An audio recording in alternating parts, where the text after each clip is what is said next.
Ibu sahabat-sahabat, ini kita sekarang memasuki sesi kedua dari materi kita hari ini yaitu Integrative Care for Neuromuscular Disorder.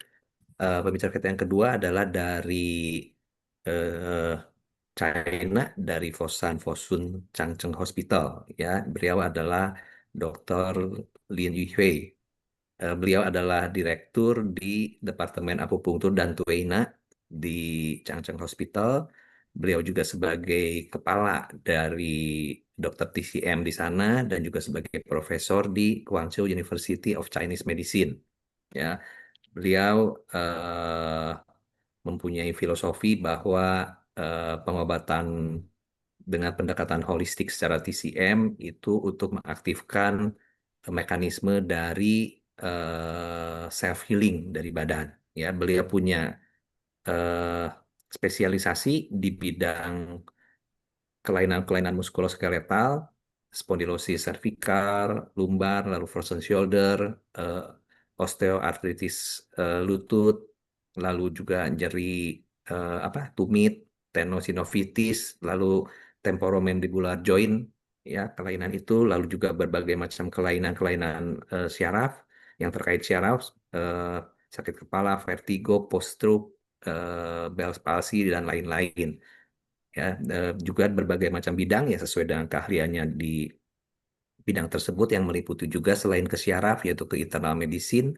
ke ginekologi, dermatologi dan alergi itu ya. Teknik-teknik yang dipunyai oleh Dr. Lin Yihwei ini adalah abdominal acupuncture, lalu floating acupuncture, edge needle therapy, fire needling dan Akupoint Catgut Embedding ya. Beliau memiliki afiliasi dengan berbagai macam organisasi di sana. Demikian profil singkat kita dari pembicara kita yang kedua ya. Sekarang waktu dan layar saya persilakan kepada Bu Chingfen untuk bertugas eh, menerjemahkan materi dari Dr. Lin. Silakan Bu Chingfen.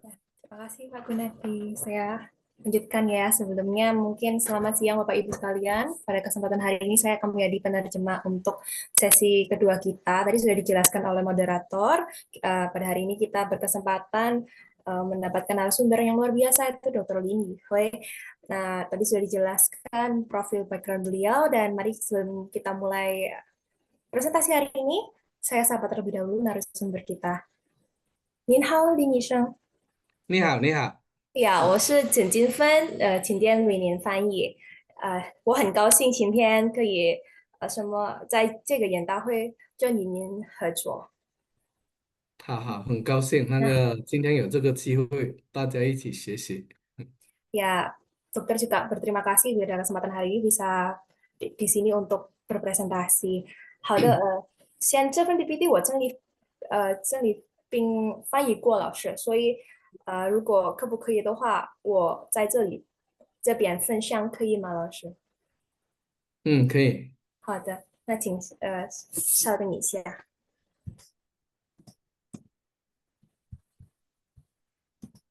嗯，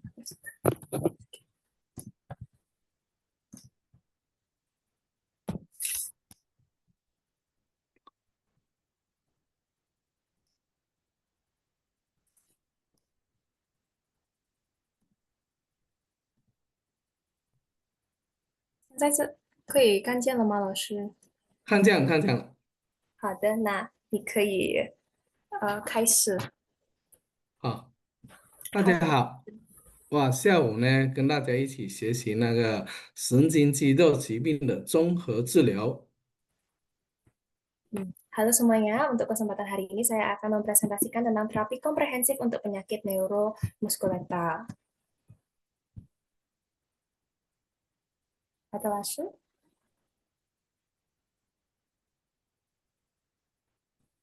放页啊，哎呀，好的。是关于神经肌肉疾病的治疗。哇，从8个方面来跟大家讲述。第一是从它的概述，第二是从病因病机，第三是从神经肌肉它的诊断和检查方法，第四是综合治疗的策略，第五呢，就是我们的重点，就是从中医的辨证和针灸治疗。第六，从预防保健。第七是关于这个神经肌肉疾病，患者他有什么运动方案？第八就是他的总结和展望。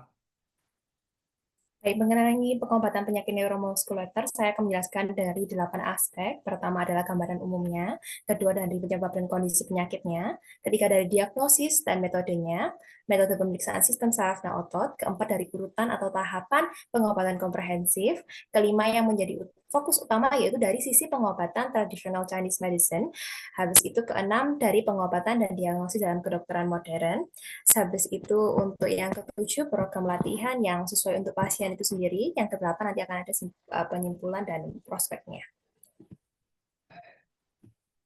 关于神经肌肉疾病的概述。Nah, kita masuk ke bagian gambaran umum untuk neuromuskuler. 它这个病呢，定义我们是这么来描述的：神经肌肉疾病，它就是一类影响神经系统和肌肉组织的疾病，它可以有遗传性的，也可以是后天获得的。这些疾病通常会导致肌肉的无力、萎缩、运动障碍等症状，严重影响到患者的生活质量。Dari definisi dan klasifikasi. Oh, 老师想可以还没这边的 讲完 PPT 可以讲结束，然后我可以翻译过。好，哦，这全部可以吗？讲是不是？好，好的，好好。老师。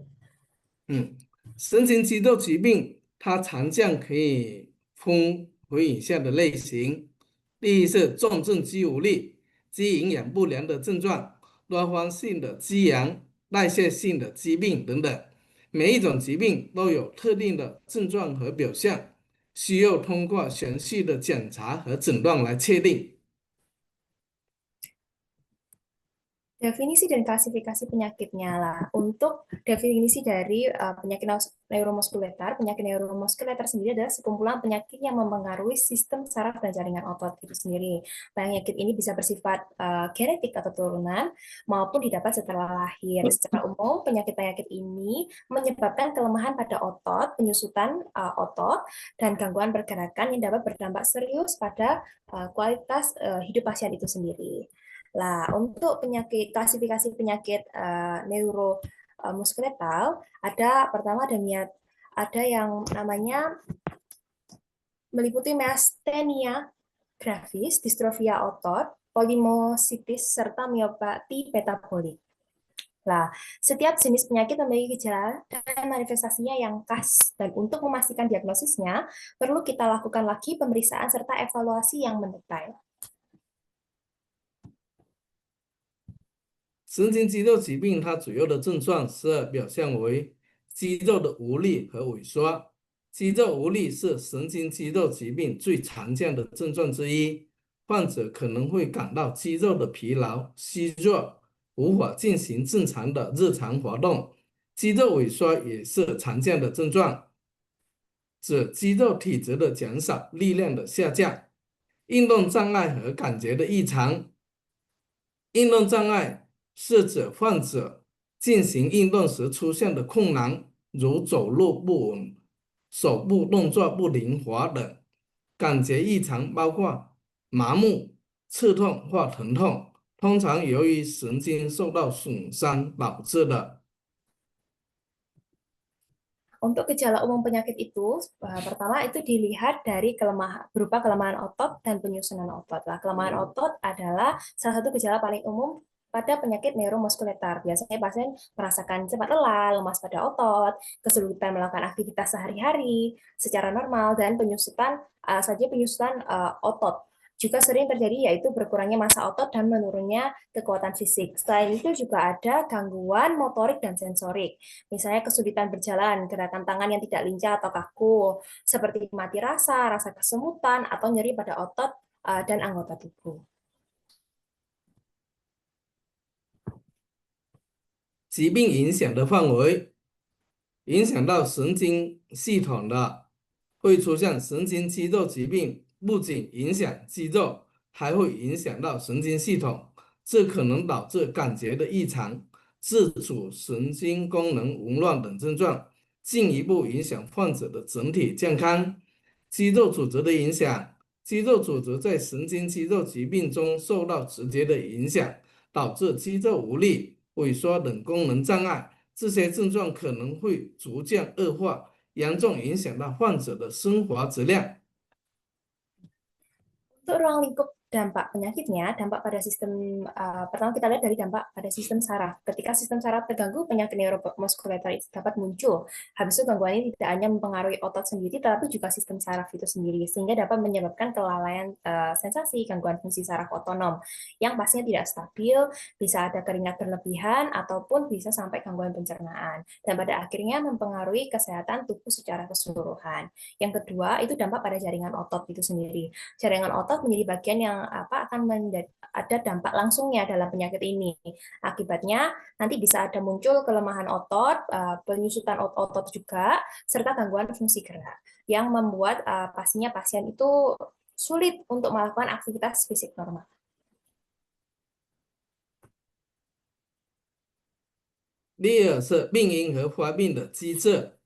Nah, kita masuk ke bagian etiologi dan mekanisme patogenesisnya. 病因主要分为免疫性的病因，免疫性病因是由于免疫系统异常导致的神经肌肉疾病，如重症肌无力和多发性肌炎。这些疾病通常与自身免疫反应有关，导致身体攻击自身正常组织。感染性的病因是由病毒和细菌等微生物感染，导致神经肌肉疾病，例如科萨奇病毒 B 与某些类型的皮肌炎有关。Kita masuk ke klasifikasi etiologinya. Pertama kita masuk di etiologi imunologisnya. Nah, itu merujuk pada penyakit atau gangguan pada sistem kekebalan tubuh, di mana tubuh secara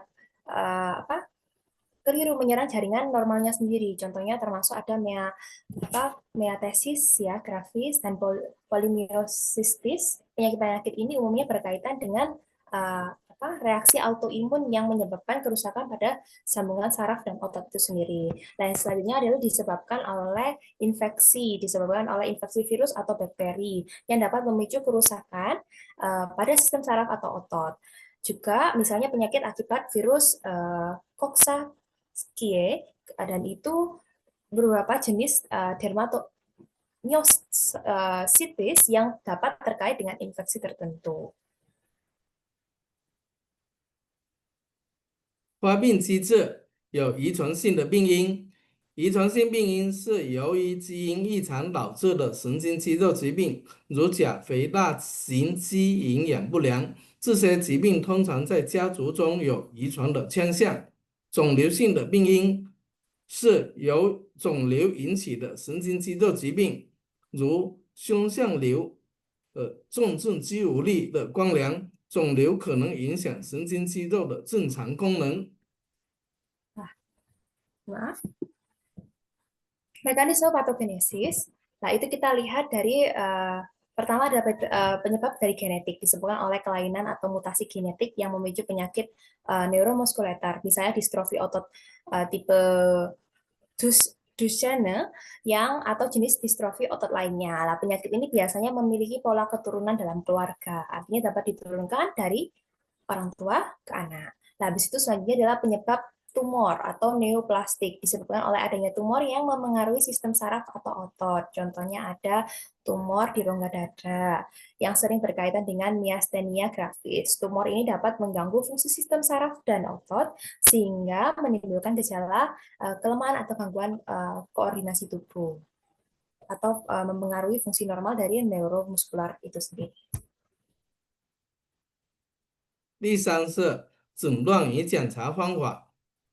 Sekarang kita masuk bagian ketiga, yaitu metode diagnosis dan pemeriksaan.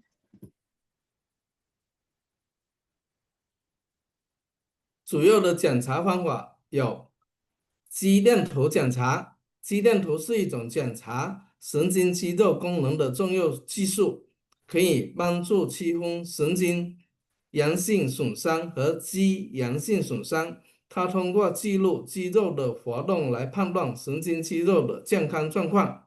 肌肉活奖，肌肉活奖是一种通过取得小块的肌肉组织进行微观结构观察的方法，它可以帮助医生确定肌肉疾病的类型和程度。Kita masuk ke teknik pemeriksaan utama. Yang pertama kita pakai EMG, merupakan teknik penting untuk metode untuk memeriksa fungsi neuromuskular yang dapat membantu membedakan antara cedera yang bersumber dari saraf dan atau dari otot itu sendiri. Nah, pemeriksaan dilakukan dengan merekam aktivitas listrik otot untuk menilai apakah sistem saraf dan otot bekerja secara normal ataupun tidak. Yang selanjutnya adalah biopsi otot. Nah, biopsi otot adalah pemeriksaan jaringan otot di bawah mikroskop dengan cara mengambil sampel kecil otot pasien itu sendiri. Tujuannya adalah untuk mengamati struktur mikroskopis otot itu sehingga dokter ataupun dokter sendiri dapat menentukan jenis dan tingkat keparahan penyakit di otot. 捕捉诊断的方法还有血清激酶谱检查。血清激酶谱检查是一种血液的检查，用于测量肌酸激酶、乳酸脱氢酶等激酶的水平。异常的激酶水平可以帮助诊断肌源性疾病。还有基因的检查，基因检查是一种检查遗传性疾病的方法，用于确认神经肌肉疾病的遗传背景。这对于遗传性疾病的早期诊断和治疗有非常重要。Nah, kita masuk ke metode diagnosis penunjang.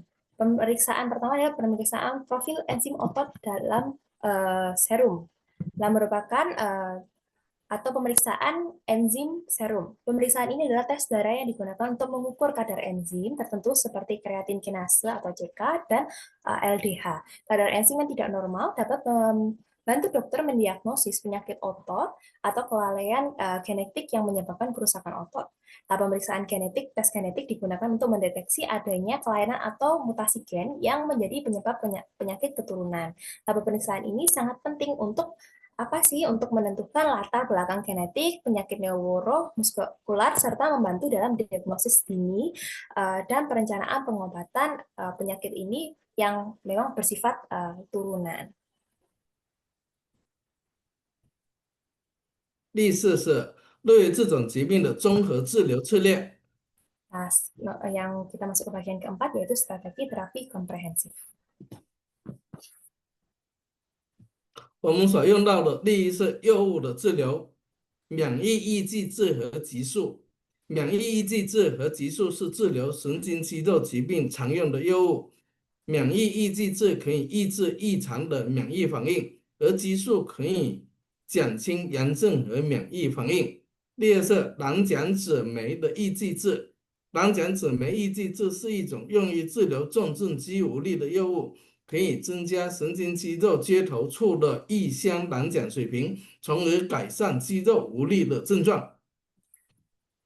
Baik, selanjutnya adalah terapi obat. Nah, yang pertama adalah imunosupresan dan kortikosteroid. Nah, obat yang sering digunakan untuk penyakit neuromuskular itu sendiri. Nah, untuk imunosupresan berfungsi untuk menekan reaksi imun yang abnormal sehingga sistem kekebalan tidak menyerang jaringan tubuh sendiri.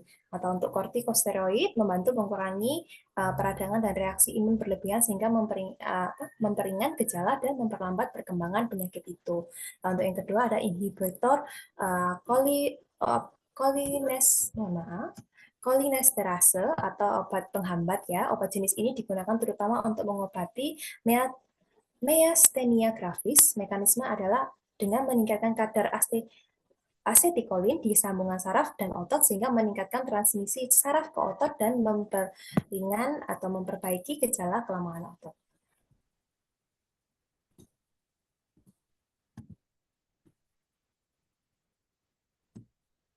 对于这个神经肌肉疾病，我们还经常用到物理的治疗方法，比如用推拿热敷，是物理治疗中最常用的方法。它可以帮助缓解肌肉的疼痛和紧张，促进血液循环和肌肉的放松。第二种是针灸的治疗，针灸是一种传统的针灸中医疗法，通过特定的穴位上，我们进行刺激，来调节身体的一个阴阳的平衡、能量的流动。它在治疗神经肌肉疾病中有一定的疗效。Kita masuk untuk pengobatan neuromuskuler sendiri, ada kita masuk di terapi fisik. Lah, untuk di sini ada pijat Rina, kalau Bapak Ibu tahu, dan kompres hangat merupakan metode yang paling umum digunakan untuk membantu pasien penyakit neuromuskular. Dapat meredakan nyeri dan ketegangan otot, meningkatkan sirkulasi darah, serta membantu otot menjadi lebih rileks dan menjaga fungsinya agar tidak semakin melemah. Yang kedua adalah terapi akupuntur. Akupuntur sendiri adalah metode pengobatan tradisional Tiongkok yang dilakukan dengan menusukkan jarum-jarum pada titik-titik tertentu di tubuh.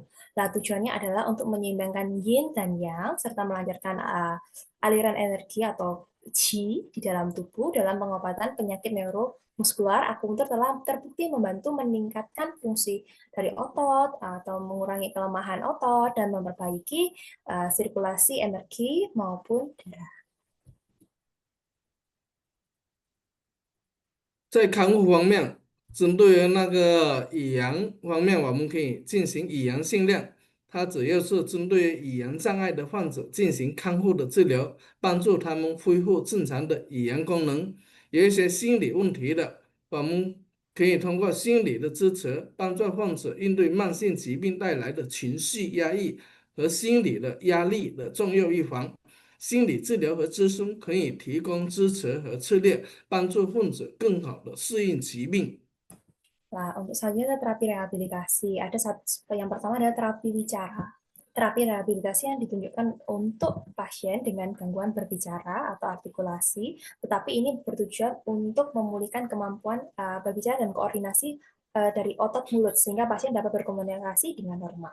Nah, untuk yang kedua adalah masalah psikologis. Bagi pasien yang mengalami tekanan mental atau emosional akibat penyakit kronis, dukungan psikologis ini bisa membantu, misalnya dari konseling ataupun terapi yang memang strateginya itu untuk menghilangkan stres, rasa cemas, depresi, sehingga dapat beradaptasi lebih baik dengan kondisinya. 在免疫方面的治疗，我们可以通过静脉注射免疫球蛋白。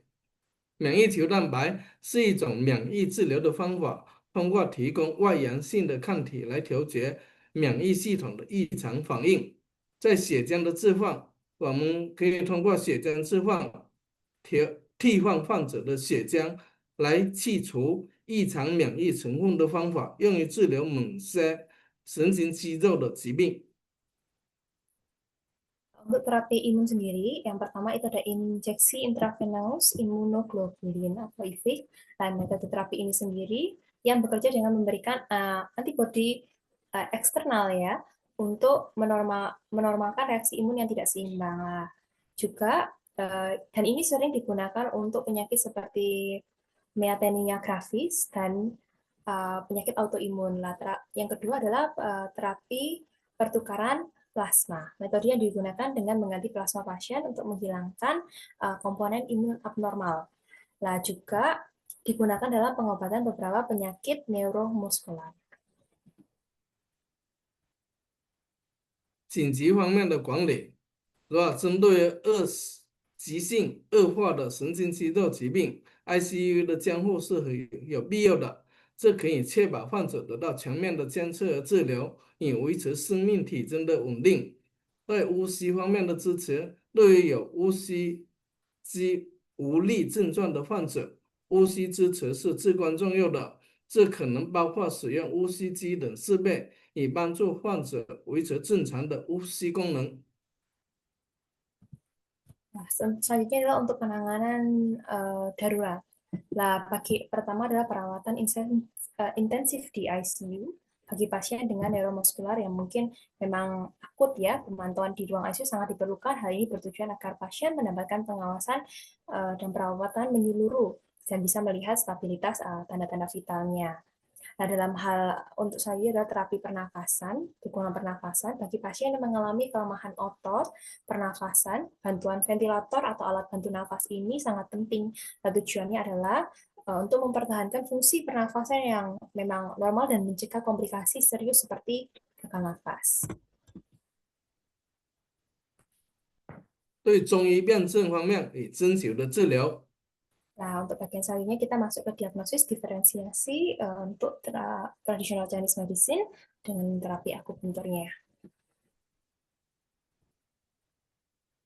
中医诊断运动神经元疾病，中医多属于痿病，主要表现为手足和其他部位的肌肉萎缩、软无力、迟缓不收，甚至肌肉萎缩与瘫痪。 Nah, untuk diagnosis dari pengobatan tradisional Tiongkok sendiri, ini disebut jadi penyakit neuron motorik. Dalam pengobatan TCM sendiri, ini masuk pada bagian kategori Weiping atau penyakit Wei, yaitu sindrom kelemahan dan kekakuan pada otot. Lah, gejala utamanya seperti ada nyeri, pegal pada otot tangan kaki, dan bagian tubuh lainnya, ada kelemahan otot, gerakan menjadi lambat dan tidak kuat. Dalam kasus berat sendiri juga otot terasa sangat lemah hingga mengalami kelumpuhan. Nah, menurut pandangan TCM, kondisi ini biasanya juga bisa terjadi oleh kelemahan qi dan darah.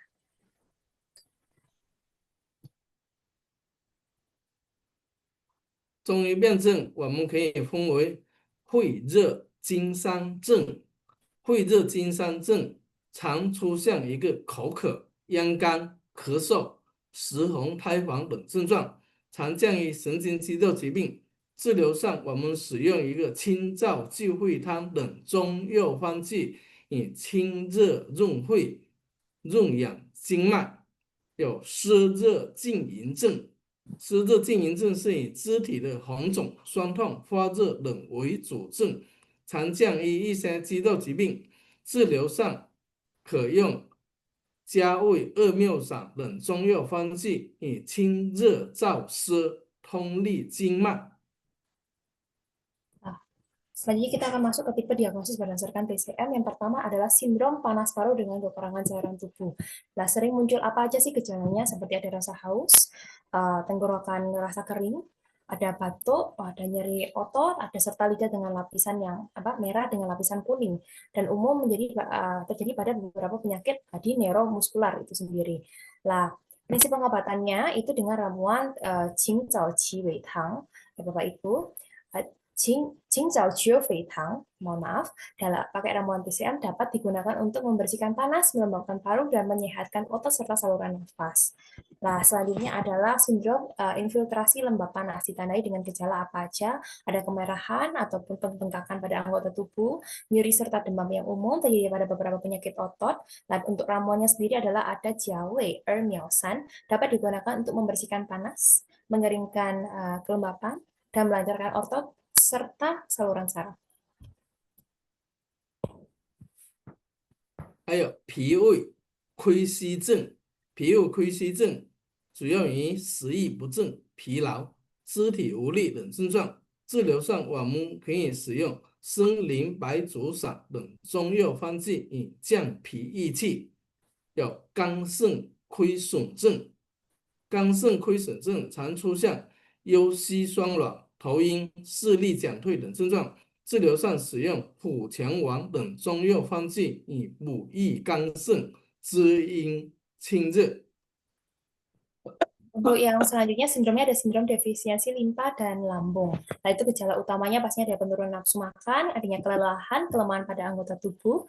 Nah, untuk dalam pengobatan TCM sendiri bisa diberikan ramuan Sen Limpa Chushan, dapat digunakan untuk menguatkan limpa dan meningkatkan energi atau qi itu sendiri. Untuk sindrom selanjutnya adalah diferensiasi hati dan ginjal. Sering muncul dengan gejala seperti adanya nyeri, kelemahan pada pinggang, lutut, pusing, penurunan penglihatan. Lah, dalam pengobatan sendiri kita bisa kasih ke pasien dengan ramuan, jika ada gejala yang di atas tadi bisa dikasih ramuan TCM seperti Hu Qian Wan, dan dapat digunakan untuk apa sih ramuan ini? Untuk menguatkan hati, ginjal serta menyehatkan yin dan membersihkan panas. 对神经肌肉疾病中有面神经麻痹的，我们可以通过一些穴位来治疗。而针灸治疗面神经麻痹时，常用的特效穴包括立疮、颊车、阳白、强瘤等。刺激这些穴位可以促进面神经功能的恢复。Untuk titik-titik akupunturnya, titik akupuntur untuk saraf wajah, kita bisa gunakan atau maksudnya facial di bagian wajah ya, saraf-saraf yang di wajah. Pengobatannya dengan titik ada Ticang, Jiazi, Yangbai, Xuanliao. Ini distimulasi pada titik ini dapat membantu memulihkan fungsi dari saraf wajah. 比如立疮是在口啊，对不主起，要针对这部行，分立疮呢就在口角外侧口角旁0.4寸的地方，颊车呢是在下颌角墙上方耳下大约1横指处，强瘤呢是在那个目外侧之下强瘤凹陷处，阳白呢是在那个瞳孔之上眉上1寸。Untuk titik-titiknya, lokasinya kalau untuk Ticang, itu sisi luar sudut mulut sekitar 0,4 jun dari sudut mulut. Lah kalau Jiazi di atas dan dekat sudut mandibula sekitar 1 lebar jari di bawah telinga. Nah untuk Xuanliao tepat di bawah sudut luar mata pada lekukan tulang psikomatik ya. Kalau Yangbai tepat di atas pupil sekitar 1 jun di atas alis. Baik, selanjutnya langsung. 针对三叉神经痛这个疾病，我们有以下的特效穴。针灸治疗三叉神经痛时常用的穴位有太冲、行将、宜幽、四白、夹承浆等。刺激这些穴位可以缓解疼痛和改善神经功能。太冲呢是在足背第1、第2至骨浆，行将呢是在足背侧第1到第2指骨浆，宜幽是在那个额部瞳孔之上眉毛中，四白是目正视瞳孔之下，夹承浆是在下颌部额唇沟中两旁开1寸处。Untuk selanjutnya adalah titik akupuntur untuk neurologi trigemina atau titik-titik akupuntur spesial seperti Taichung, Xingjian, Liao, Shibai, Jiazhengqiang. Stimulasi pada titik-titik ini dapat membantu meredakan nyeri dan memperbaiki fungsi saraf. Nah, kita masuk kepada lokasinya untuk Taichung sendiri, itu di punggung kaki di antara tulang metatarsa pertama dan kedua.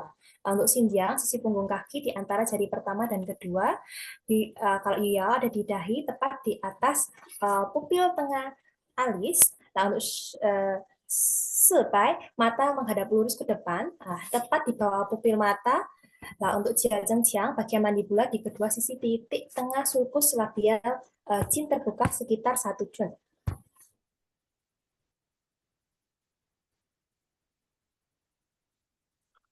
有对于脑梗死恢复期的，我们针灸治疗脑梗死恢复期常用的特效穴位包括太冲、西阳关、启强、合谷、足三里、极强、尾中、江夷、皮关等。太冲是在足背第1、2踏骨浆，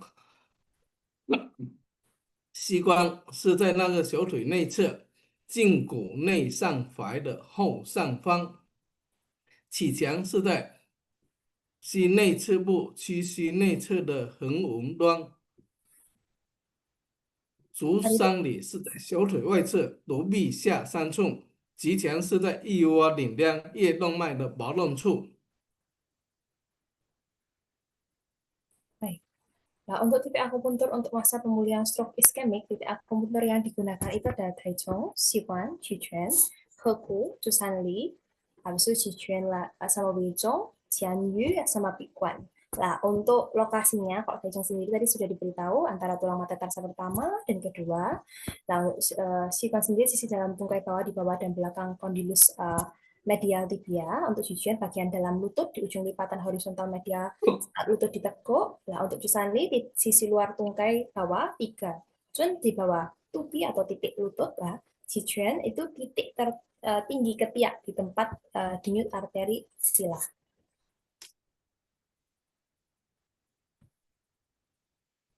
第六是预防与日常的保健。 Untuk bagian keenam, kita masuk pada pencegahan dan perawatan sehari-harinya.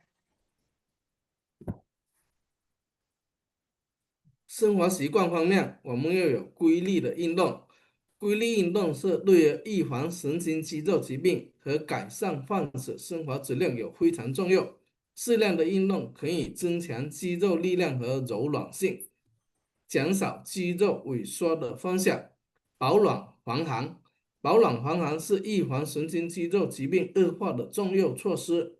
寒冷的环境导致肌肉僵硬和疼痛。因此，保持身体温暖对患者来说是至关重要。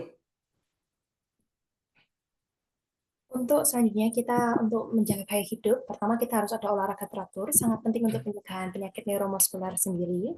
Nah, setelah itu aktivitas fisik yang sesuai dapat memperkuat kekuatan dan fleksibilitas otot pasien serta mengurangi resiko atrofi otot. Selanjutnya juga kita harus menjaga kehangatan dan menghindari dingin. Nah, merupakan langkah penting untuk menghambat perkembangan dari penyakit neuromuskular karena cuaca dingin sendiri itu bisa menyebabkan otot menjadi kaku, habis nyeri, dan aliran darah terhambat. Nah, kita dianjurkan untuk pasien pakai bajuan yang hangat, menghindari paparan angin langsung ataupun lingkungan yang memang lembab, menjaga suhu ruangan tetap nyaman dan stabil. Jadi kalau dengan gaya hidup yang baik, pastinya otot bisa tetap lentur, sirkulasi darah lebih baik, dan gejala penyakit tidak mudah memburuk.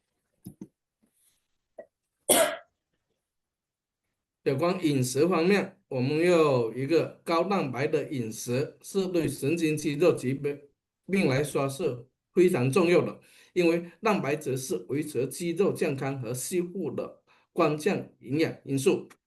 第二是有富含维生素、矿物质的饮食。富含维生素、矿物质的饮食可以帮助维持神经肌肉的正常功能，例如维生素 D 和 B 族的维生素对神经系统是健康比较重要。 Nah, selanjutnya untuk pengaturan diet, pertama diet tinggi protein, sangat penting bagi pasien yang memang punya keluhan pada neuromuskular ini. Lah, karena protein merupakan nutrisi kunci untuk menjaga kesehatan otot dan proses perbaikan jaringan itu sendiri. Lah, selanjutnya ada diet kaya vitamin dan mineral dapat membantu menjaga fungsi normal neuromuskular, misalnya vitamin D, vitamin B kompleks. Ini sangat penting juga untuk kesehatan di sistem saraf.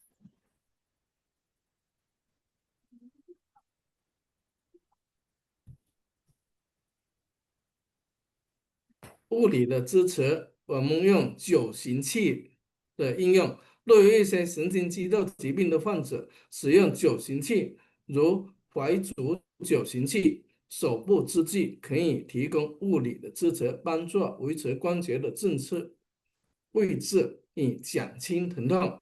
有定期的监测，定期进行肌电图、肌酶谱等检查，可以帮助监测神经肌肉疾病的进展与治疗效果，及时调整治疗方案。 Nah, selanjutnya dukungan fisik menggunakan alat ortopedik. Bagi pasien dengan penyakit neuromuskular sendiri, penggunaan alat ortopedik seperti ortosi pergelangan kaki dan penyangga itu memberikan dukungan fisik bagi pasien dan pastinya untuk mempertahankan posisi sendi yang benar serta mengurangi nyeri. Untuk bagian kedua adalah pemantauan secara berkala, bisa dengan pemeriksaan berkala dengan IMG dan profil enzim otot dapat membantu memantau perkembangan penyakit neuromuskular pada pasien serta efektivitas pada pengobatan sehingga memungkinkan kita bisa menyesuaikan rencana terapi pada pasien secara tepat waktu. 心理的干预，缓解慢性疾病的压力。心理干预是帮助患者应对慢性疾病压力的重要预防。通过心理治疗和咨询，患者可以学习应对的策略，提高生活质量。 Nah, selanjutnya kita lihat ke intervensi ke psikologisnya. Bagaimana kita harus meredakan stres dan menghadapi tekanan pada penyakit kronis ini. Melalui terapi dan konseling psikologis, pasien dapat belajar cara menghadapi stres dan meningkatkan kualitas hidup mereka pastinya. 第七是适合患者的运动方案。 Yang bagian ketujuh adalah program latihan yang sesuai untuk pasien. Itu apa saja sih? 关节活动和牵伸，被动和主动的牵伸。被动和主动牵伸是维持关节灵活性和减少肌肉僵硬的重要方法。患者应根据自身的情况选择适当的牵伸方式，避免过度疼痛。牵伸注意事项：进行牵伸时，患者应注意力度和维持的时间，避免过度牵伸导致肌肉的损伤。牵伸前后应适当热身和放松。Untuk selanjutnya kita lihat mobilasi dan peradangan sendi. Ada peradangan pasif atau aktif. Nah, metode penting untuk mempertahankan atau menjaga kelenturan sendi dan mengurangi kekakuan pada otot. Pasien sebaiknya memilih jenis peradangan yang memang sesuai dengan kondisi tubuhnya dan menghindari gerakan yang menimbulkan nyeri. Nah, untuk selanjutnya, apa saja hal yang perlu diperhatikan saat peradangan? Saat melakukan peradangan, perhatikan kekuatan dan durasinya agar tidak menyebabkan cedera otot. Sebelum dan sesudah peradangan, sebaiknya dilakukan pemanasan dan relaksasi yang sesuai.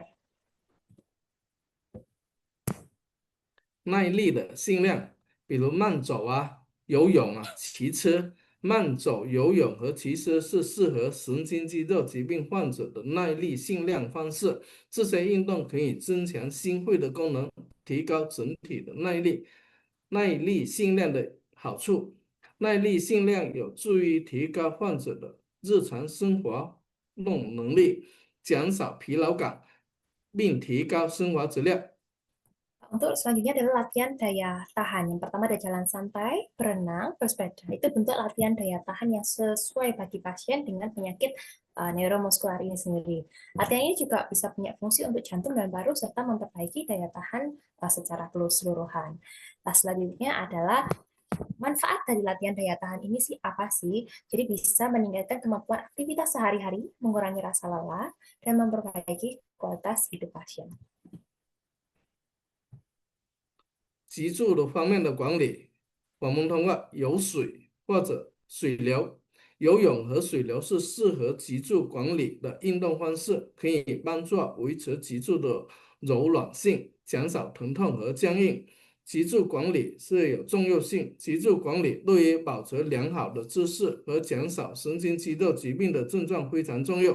适当的运动可以减轻脊柱的压力，改善神经肌肉系统的功能。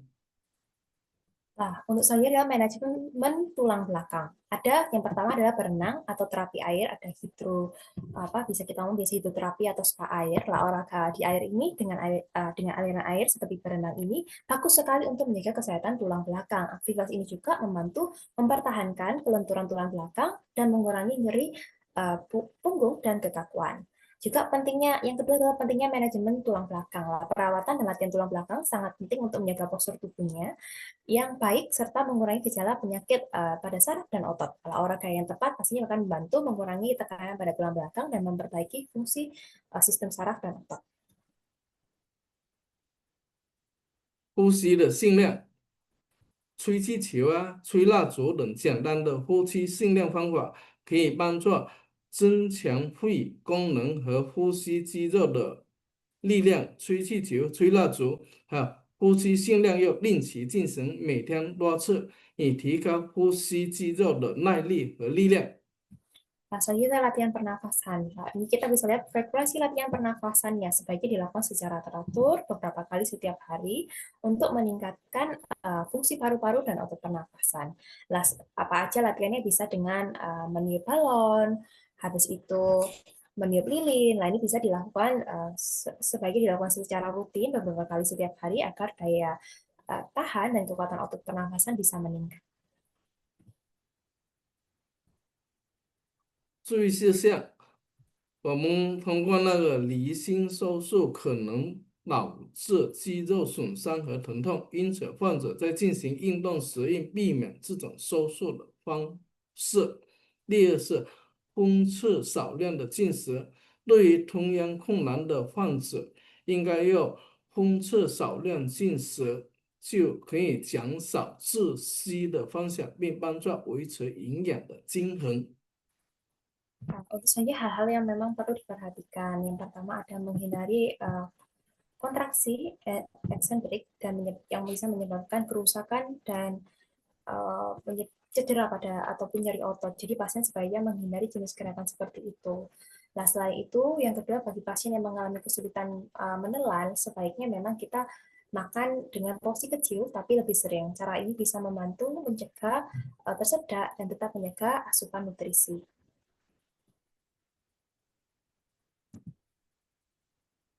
第八是总结和展望。 Nah, kita sudah di bagian terakhir, yaitu simpulan dan prospeknya.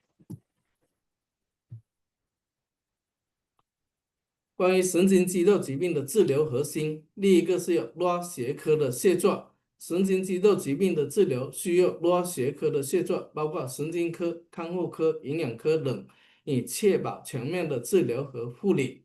第二是患者的参与，患者的积极参与，以配合是治疗成功的关键。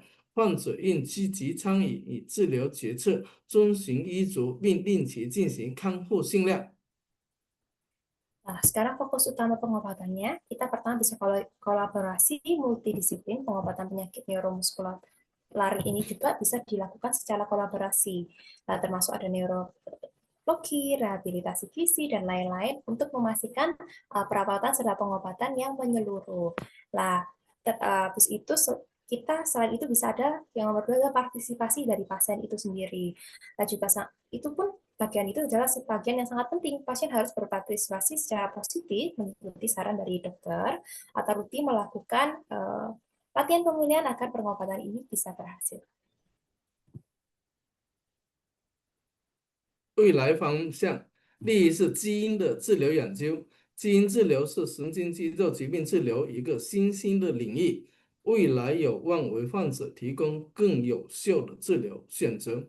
第二是新型免疫疗法的研究，新型免疫疗法的研究在不断的进展，有望为神经肌肉疾病提供更多的治疗选择。 Nah, selanjutnya adalah prospek untuk kedepannya. Yang pertama, penelitian terapi gen. Lah, penelitian baru ini dapat dalam pengobatan penyakit neuromuskular sendiri itu yang di masa depan diharapkan dapat memberikan pilihan pengobatan yang lebih efektif bagi pasien. Yang kedua adalah penelitian imunoterapi yang baru. Penelitian ini di bidang ini terus berkembang dan pastinya diharapkan dapat menyediakan lebih banyak pilihan pengobatan untuk penyakit saraf dan otot. 患者的目标是延缓疾病的进展。患者的主要目标是延缓疾病的进展，通过综合治疗和康复训练来维持生活质量和功能。第二是提高生活质量，是神经肌肉疾病治疗的重要目标。通过适当的治疗与康复，患者可以实现更好的生活质量。 Nah, selanjutnya adalah tujuan pasien. Pertama, pastinya untuk memperlambat perkembangan penyakit itu sendiri dengan menjalani pengobatan komprehensif dan pastinya latihan yang rehabilitasi untuk menjaga kualitas atau bisa mempertahankan kualitas hidup dan fungsi tubuh pasien. Yang kedua adalah meningkatkan kualitas hidup. Ini juga merupakan tujuan penting dalam pengobatan penyakit saraf dan otot. Dengan perawatan dan rehabilitasi yang tepat, pastinya kita harapkan pasien bisa mencapai kualitas hidup yang lebih baik. 谢谢。 baik, terima kasih. Now, 谢谢老师，我很高兴可以听到你你的今天的分享。可是我们可以按照安排的，我们可以请稍等一下，好不好，老师？好，好，那谢谢老师。